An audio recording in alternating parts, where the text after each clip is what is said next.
Hello বন্ধুরা, চলে এসছি আরও একটা নতুন ভিডিও নিয়ে। তো আজকে আমি শেয়ার করব কলকাতাতে পুরীর মতো জগন্নাথ মন্দির কোথায় অবস্থিত, ওর ঠিক লোকেশনটা। এটা হচ্ছে গিয়ে নিউ টাউনের ডাউনটাউন মল থেকে ঠিক 5 মিনিটের হাঁটা পথে গেলেই কালী মন্দিরের ঠিক অপোজিট সাইডে, মানে পেছন দিকটাতে জগন্নাথ মন্দিরটি অবস্থিত। এটার মানে দেখতে যেরকম সুন্দর, অসাধারণ ফিল পুরো পুরীর মতোই আসে।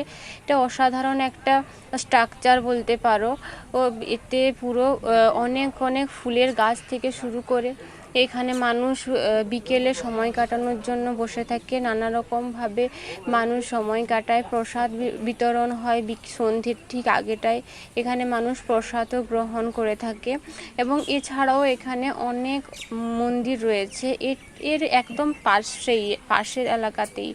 তো জগন্নাথ মন্দির ছাড়াও এখানে অনেক মন্দিরই রয়েছে। আর এটা হচ্ছে কি আমাদের জগন্নাথ মন্দিরের ঠিক অন্দরমহলটার নকশাগুলো দেখতে যেমন অসাধারণ, তার যে আলোর ঝাড়বাতি থেকে শুরু করে জগন্নাথ দেবের মূর্তি সবটাই দেখলে মন একদম জুড়িয়ে যায়।